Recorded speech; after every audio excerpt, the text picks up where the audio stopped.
නමෝ තස්ස භගවතු වරහතු සම්මා සම්බුද්දස්ස නමෝ තස්ස භගවතු අරහතු සම්මා සම්බුද්දස්ස නමෝ තස්ස භගවතු අරහතු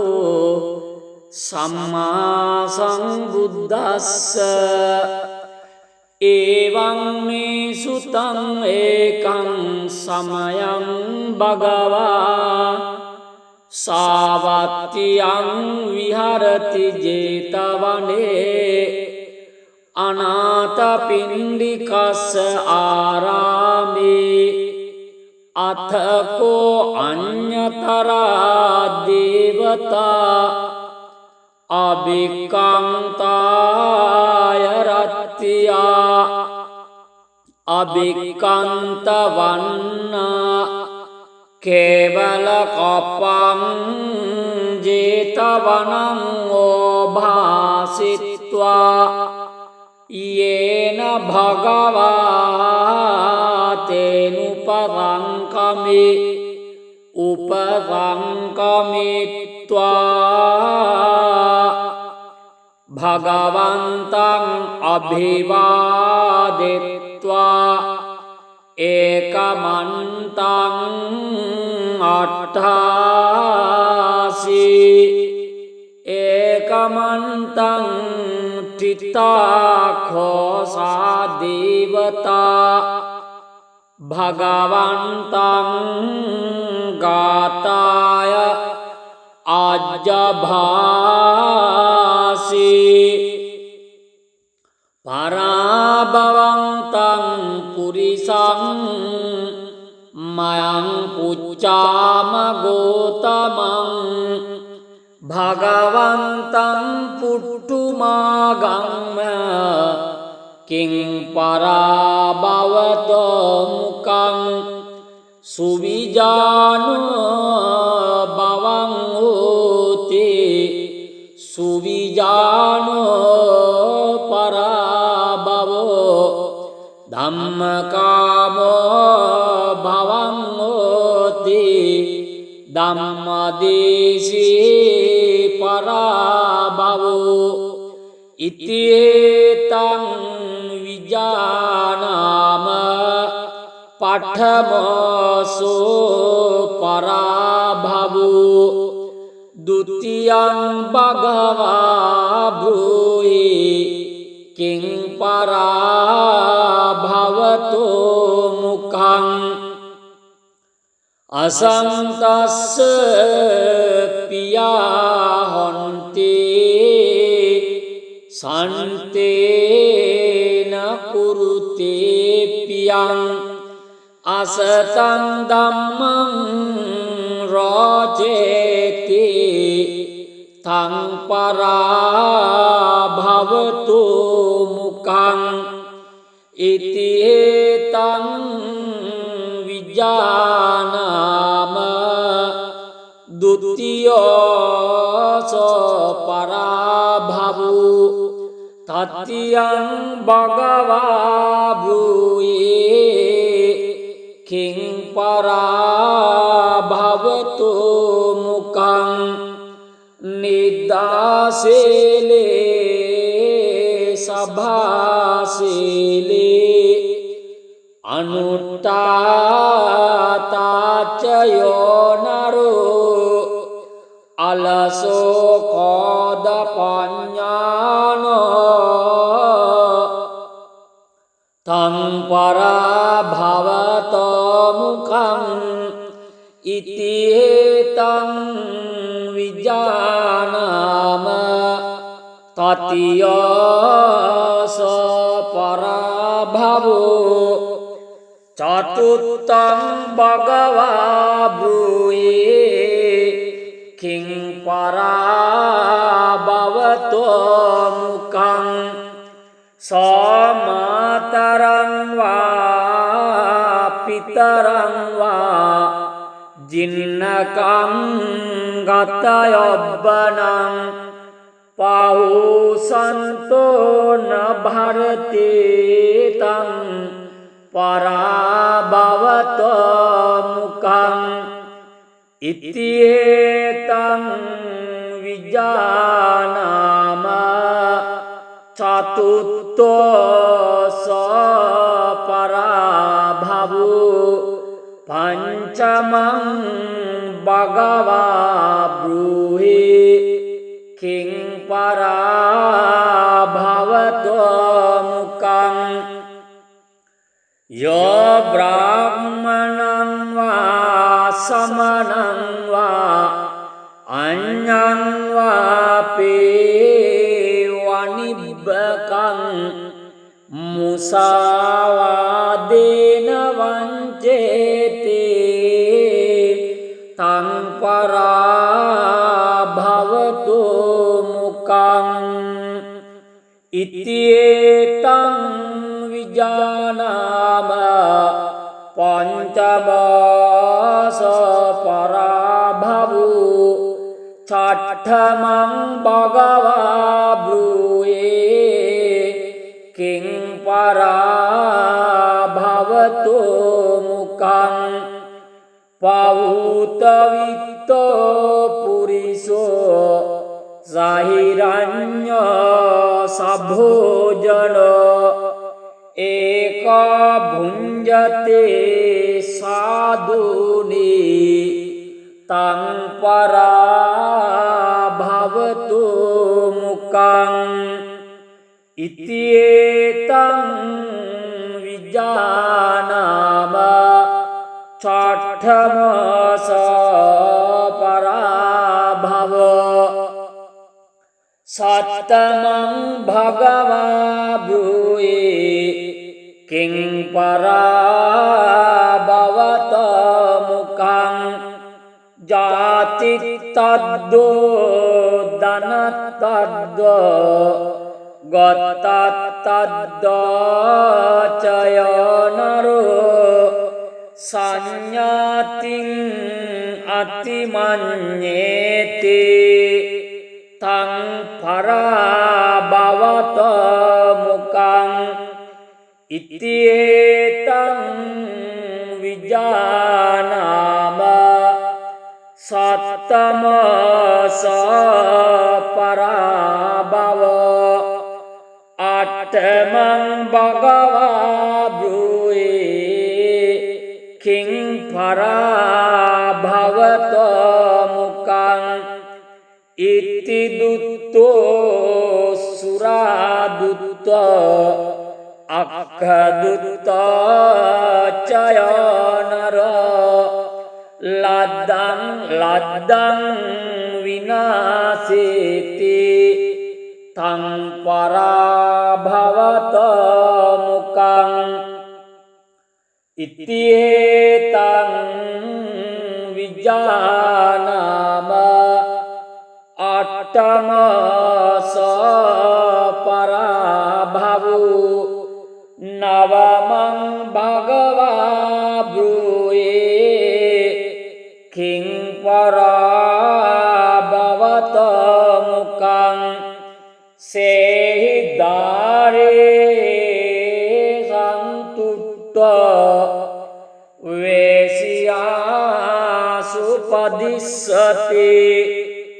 दिशते परदारेषु तं पराभवतो मुखम् इत्येतं विजानाम नवमस पराभवो दशमं भगवा ब्रूहि किं पराभवतो मुखम्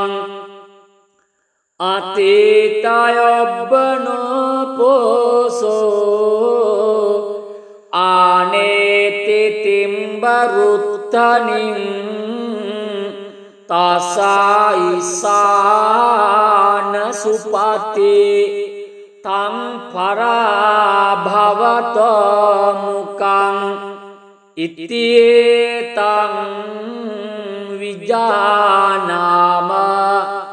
දසමසෝ පරාභවු ඒකාදසමං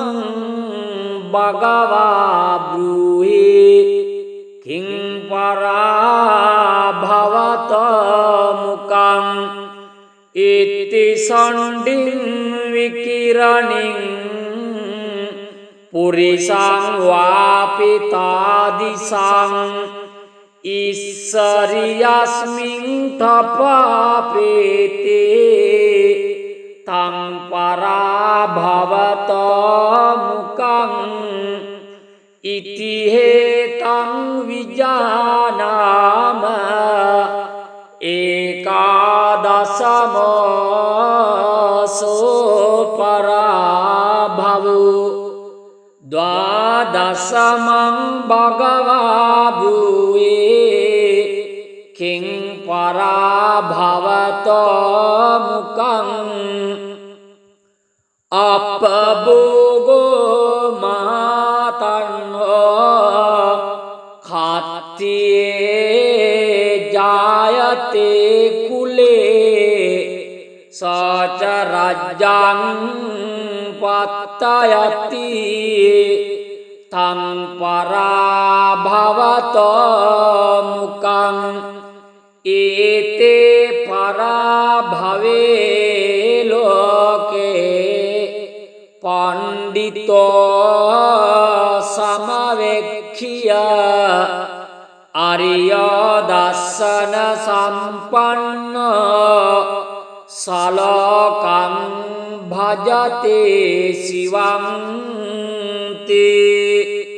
ඒතේන සච්ච වජ්ජේන සබ්බ දුක්ඛං විනස්සතු ඒතේන සච්ච වජ්ජේන සබ්බ බය විනස්සතු ඒතේන සච්ච වජ්ජේන සබ්බ රෝග විනස්සතු නමෝ තස්ස භගවතු අරහතු සම්මා සම්බුද්දස්ස නමෝ තස්ස භගවතු අරහතු සම්මා සම්බුද්දස්ස නමෝ තස්ස භගවතු අරහතු සම්මා සම්බුද්දස්ස එවං මේ සුතං ඒකං සමයං භගවා සාවත්තියං විහරති ජේතවනේ අනාථපිණ්ඩිකස්ස ආරාමේ අතකෝ අඤ්ඤතරා දේවතා අභික්ඛන්තාය රත්ත්‍යා අභික්ඛන්ත වන්නා කේවල කප්පං ජේතවනං ඕභාසිත්වා යේන භගවා තේනුපරංකමි උපරංකමිත්වා භගවන්තං අභිවාදෙත්වා ඒකමන්තං අට්ඨාසි ඒකමන්තං තිතාඛෝසා දේවතා භගවන්තං ගාතාය ආජ්ජභාසි පරාභවන්තං පුරිසං මයං පුච්චාම ගෝතමං භගවන්තං පුට්ටුමාගම්ම කිං පරාභවතෝ මුකං සුවිජානෝ බවං හෝති සුවිජානෝ ධම්මකාමෝ භවං හෝති ධම්මදේශී පරාභවෝ ඉතියේතං විජානාම පඨමසෝ පරාභවෝ ဒုတိယံ භගවා භූයි කිං පරාභවතෝ මුඛං අසන්තස්ස පියා හොන්ති සන්තේන කුරුතේ පියං අසතං ධම්මං රෝචේති තං පරාභවතු මුඛං ඉතිහෙතං විජානාම ဒုတိယส පරාභවෝ තත්තියං භගවා භූයේ කිං පරාභවතු මුඛං නිදාසේලේ සභාසේලේ අනුට්ඨාතාචයෝ නරෝ අලසෝ කෝද පඤ්ඤානෝ තං පරාභවතෝ මුඛං ඉතිහෙතං විජානාම තතියස පරාභවෝ චතුත්තං භගවා භූයේ කිං පරාභවතෝ මුඛං සෝමාතරං වා පිතරං වා ජින්නකං ගතයොබ්බනං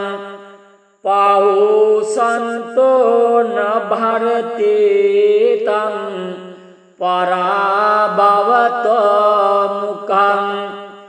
ඉතිහෙතං විජානාම චතුත්තෝස පරාභවෝ පංචමං භගවා බ්‍රූහි කිං පරාභවතෝ මුඛං යෝ බ්‍රාහ්මණං වා සමනං වා අඤ්ඤං වාපේ වනිබ්බකං මුසාවාදේන වංචේති තං පරාභවතු මුඛං ඉතියේතං විජානාම පංචමාස පරාභවෝ චට්ඨමං භගවා භූයේ කිං පරාභවතු මුඛං පවුතවිත්තෝ පුරිසෝ සහිරඤ්ඤ සභෝජනෝ ඒක භුඤ්ජතේ සාදුනි තං පරාභවතු මුඛං ඉතියේතං විජානාම චට්ඨමස පරාභවෝ සත්තමං භගවා භූයේ කිං පරාභවතෝ මුඛං ජාතිත්තද්දෝ ධනත්තද්දෝ ගතත්තද්දෝ චයනරෝ සංඥාතින් අතිමඤ්ඤේති තං පරාභවතෝ මුඛං ඉතිේතං විජානාම සත්තමස පරාභව අට්ඨමං භගවා බ්‍රූයේ කිං පරාභවත මුකං ඉති දුත්තෝ සුරාදුත්තෝ අක්ඛදුත්තෝ චයනර ලද්දං විනාසේති තං පරාභවත මුකං ඉතිේතං විජානාම අට්ඨමස පරාභවෝ නවමං භගවා බ්‍රූයේ කිං පරාභවත මුකං සේහි දාරේ සන්තුට්ඨ වේසියාසු පදිස්සති දිස්සති පරදාරේසු තං පරාභවතු මුකං ඉතිේතං විජානාම නවමස පරාභවෝ දසමං භගවා බ්‍රූහි කිං පරාභවතෝ මුකං අතීතයොබ්බනෝ පෝසෝ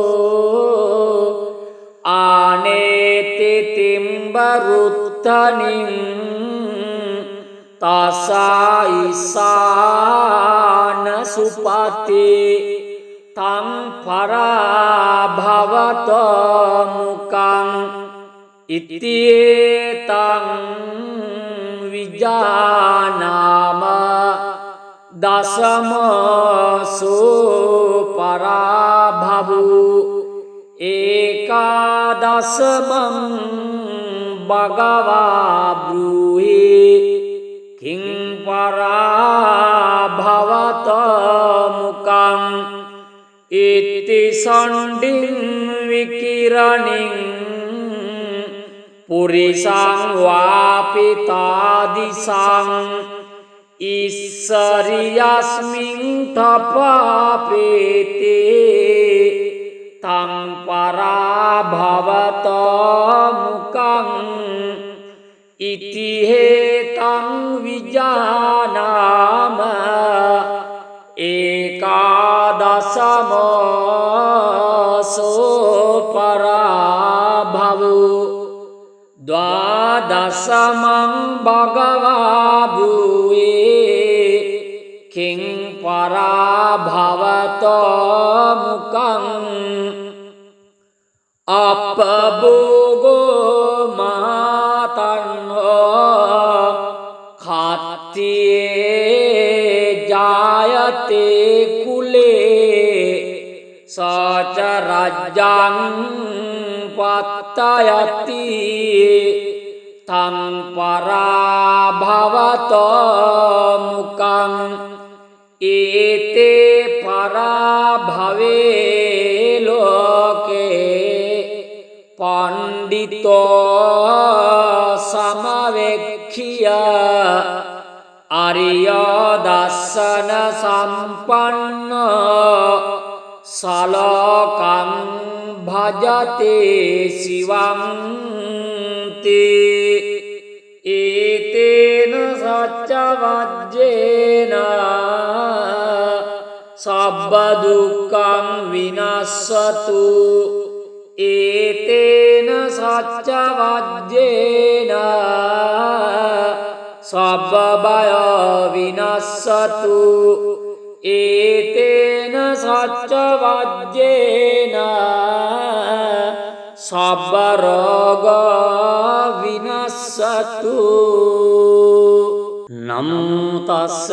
භගවතු අරහතු සම්මා සම්බුද්දස්ස නමෝ තස්ස භගවතු අරහතු සම්මා සම්බුද්දස්ස නමෝ තස්ස භගවතු අරහතු සම්මා සම්බුද්දස්ස එවං මේ සුතං ඒකං සමයං භගවා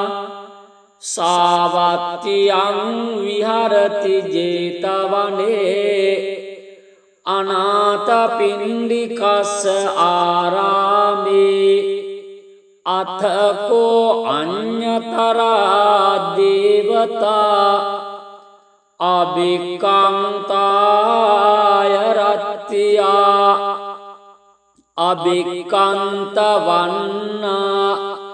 කේවල කප්පං ජේතවනං ඕභාසිත්වා යේන භගවා තේනුපරංකමේ උපරංකමිත්වා භගවන්තං අභිවාදෙත්වා ඒකමන්තං අට්ඨාසි ඒකමන්තං තිතාඛෝසා දේවතා භගවන්තං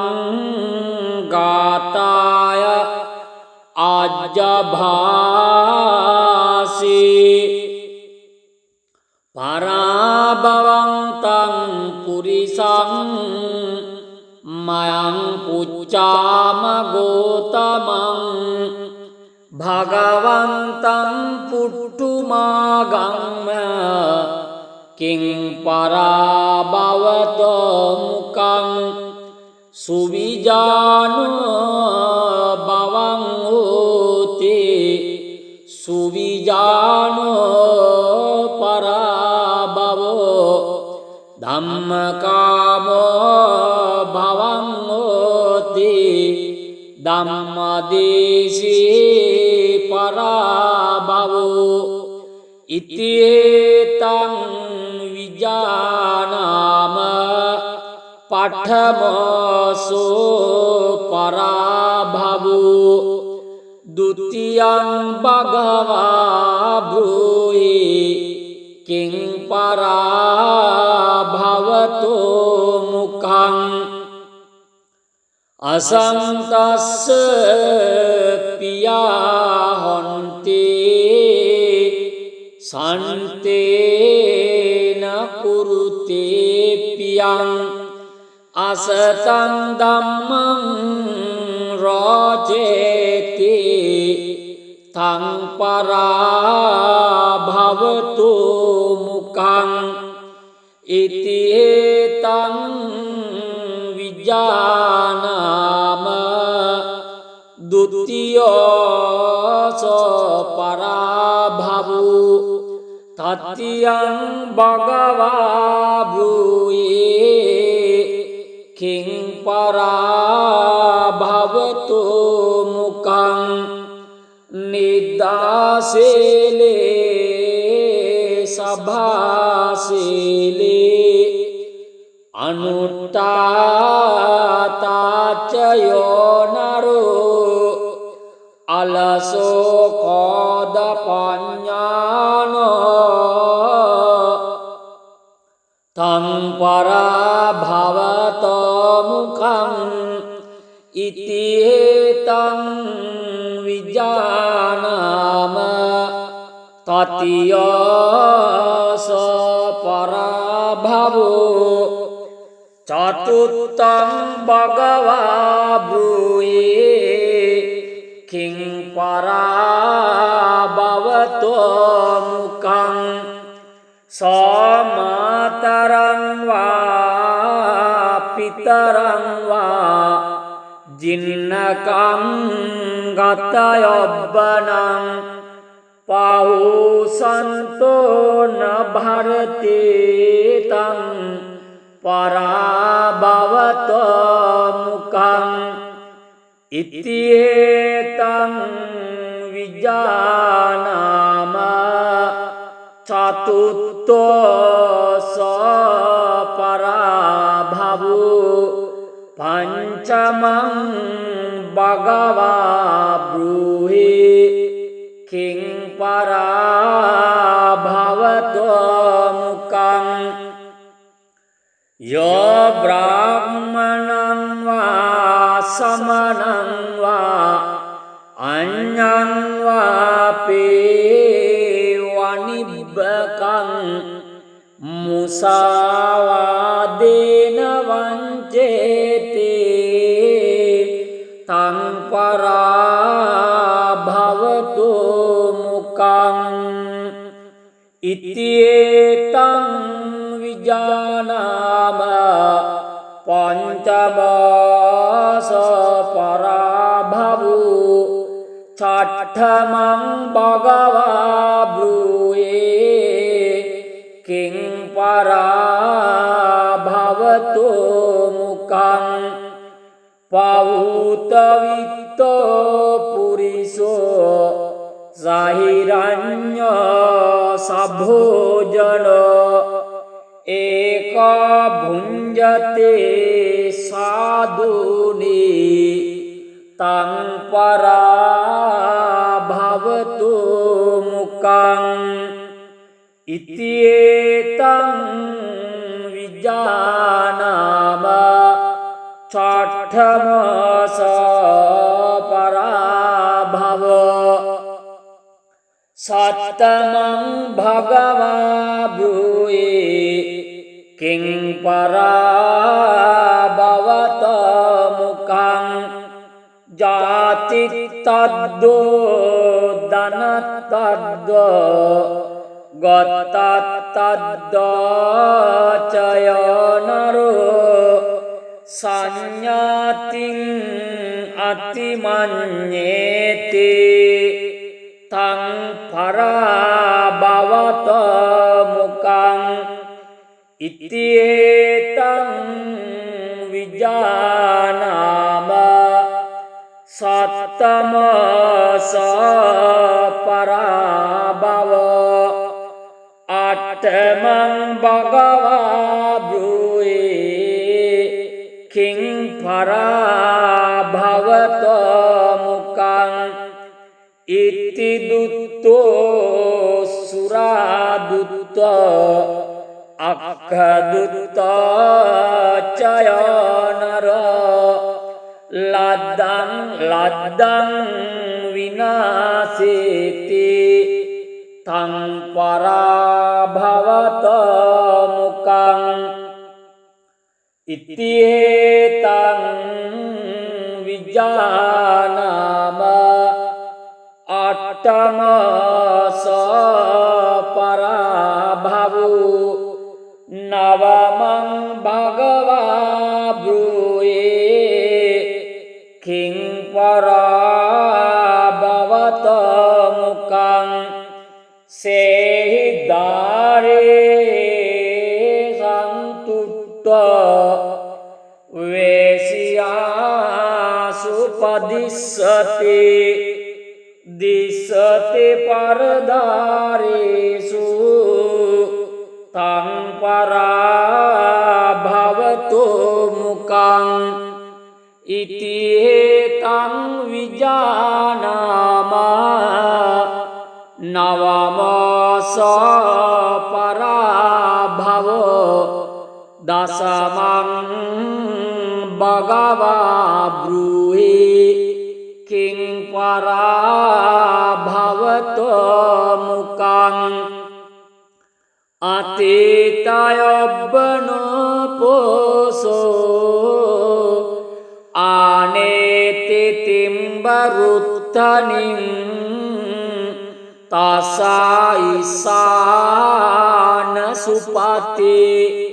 तं पराभवत मुखम् इत्येतं විජානාම දසමසු පරාභවු ඒකාදසමං භගවා බ්‍රූහි කිං පරාභවත මුකං ඉති සණ්ඩින් විකිරණින් පුරිසං වාපිතාදිසං ඉස්සරියස්මින් තපාපේතේ තං පරාභවත මුකං ඉති හේතං විජානාම ඒකාදසමසෝ පරාභවු ද්වාදසමං භගවා භූයේ කිං පරාභවත මුකං අපභෝගෝ මාතන්නෝ කත්තියේ ජායතේ කුලේ සච රජ්ජං පත්තයති තං පරාභවත මුකං ඒතේ පරාභවේ ලෝකේ පණ්ඩිතෝ සමවෙක්ඛිය අරිය දස්සන සම්පන්න සලකං භජතේ සිවං තේ ඒතේන සච්ච වජ්ජේන සබ්බ දුක්ඛං විනස්සතු ඒතේන සච්ච වජ්ජේන සබ්බ බය විනස්සතු ඒතේන සච්ච වජ්ජේන සබ්බ රෝග විනස්සතු නමෝ තස්ස භගවතු අරහතු සම්මා සම්බුද්දස්ස නමෝ තස්ස භගවතු අරහතු සම්මා සම්බුද්දස්ස නමෝ තස්ස භගවතු අරහතු සම්මා සම්බුද්දස්ස එවං මේ සුතං ඒකං සමයං භගවා සාවත්තියං විහරති ජේතවනේ අනාථපිණ්ඩිකස්ස ආරාමේ අතකෝ අඤ්ඤතරා දේවතා අභික්ඛන්තාය රත්ත්‍යා අභික්ඛන්ත වන්නා කේවල කප්පං ජේතවනං ඕභාසිත්වා යේන භගවා තේනුපරංකමි උපරංකමිත්වා භගවන්තං අභිවාදෙත්වා ඒකමන්තං අට්ඨාසි ඒකමන්තං තිතාඛෝසා දේවතා භගවන්තං ගාතාය ආජ්ජභාසි පරාභවන්තං පුරිසං මයං පුච්චාම ගෝතමං භගවන්තං පුට්ටුමාගම්ම කිං පරාභවතෝ මුකං සුවිජානෝ බවං හෝති සුවිජානෝ ධම්මකාමෝ භවං හෝති ධම්මදේශී පරාභවෝ ඉතියේතං විජානාම පඨමසෝ පරාභවෝ ဒုတိယံ භගවා භූයි කිං පරාභවතෝ මුඛං අසංතස්ස පියා හොන්ති සන්තේන කුරුතේ පියං අසතං ධම්මං රාජේති තං පරාභවතු මුඛං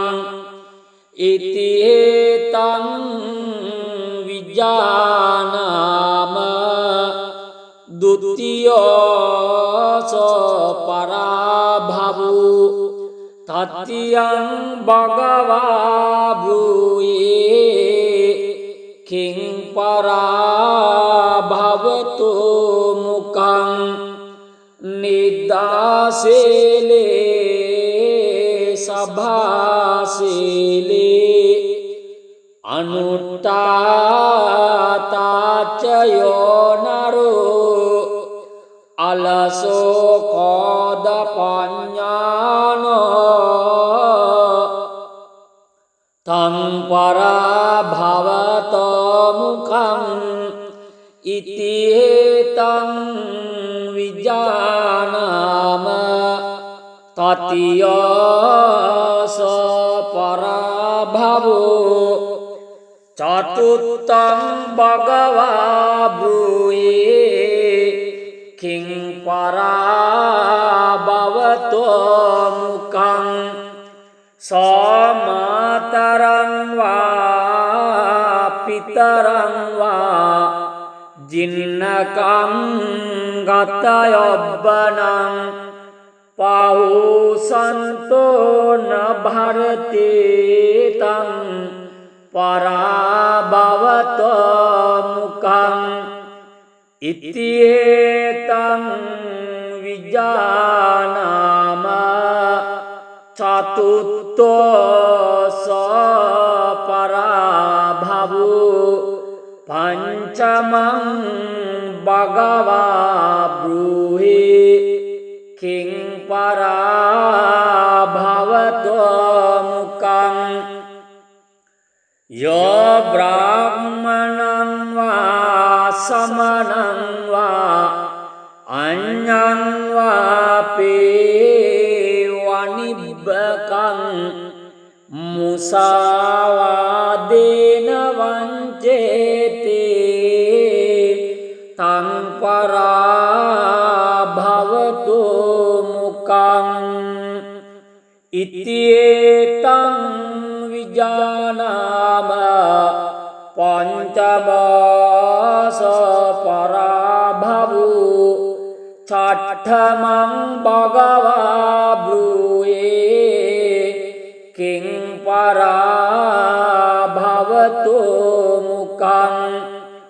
පවුතවිත්තෝ පුරිසෝ සහිරඤ්ඤෝ සභෝජනෝ ඒකා භුඤ්ජතේ සාදුනි තං පරාභවතු මුඛං ඉතියේතං විජානාම චට්ඨමස පරාභවෝ සත්තමං භගවා භූයේ කිං පරාභවතෝ මුඛං ජාතිත්තද්දෝ ධනත්තද්දෝ ගතත්තද්දෝ චයනරෝ සංඥාතින් අතිමඤ්ඤේති තං පරාභවතෝ මුඛං इत्येतं विजानाम सत्तमस पराभव आत्मं भगवा ब्रूये किं पराभवत मुखं इति दुत्तो सुरादुत्त अक्खदुत्त चयनर लद्दं लद्दं विनाशेति तं पराभवत मुखं इत्येतं विजानाम अट्टमस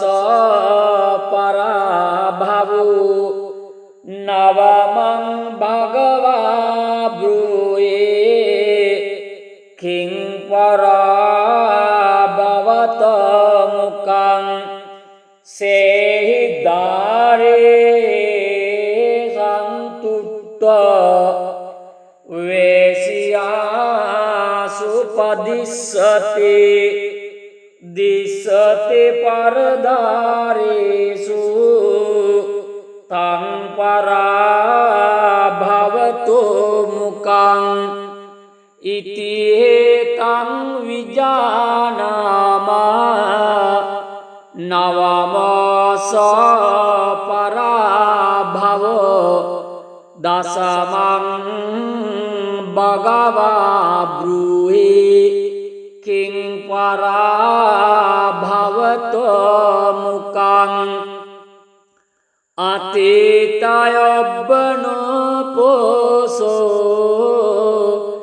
आनेति तिम्बरुत्थनिं तसा ईशान सुपति तं पराभवत मुखं इत्येतं विजानाम दशमसो पराभवो एकादशमं भगवा ब्रूहि किं पराभवत मुखं इति षण्डिं विकिरणिं पुरिषं वापि तादिशं ईश्वर्यस्मिन् तपापेते तं पराभवत मुखं इत्येतं विजानाम एकादशमसो पराभवो द्वादशमं भगवा ब्रूये किं पराभवत मुखं अपभोगो मातन्नो खात्ये जायते कुले स च राज्यं पत्तयति तं पराभवत मुखं एते पराभवे लोके पंडितो समवेक्ष्य आर्य दर्शन संपन्न सलोकं भजते शिवं ते एतेन सच्चवज्जेन सर्वदुःखं विनश्यतु एतेन सच्चवज्जेन सर्वभय विनश्यतु एतेन सच्चवज्जेन सर्वरोग विनश्यतु।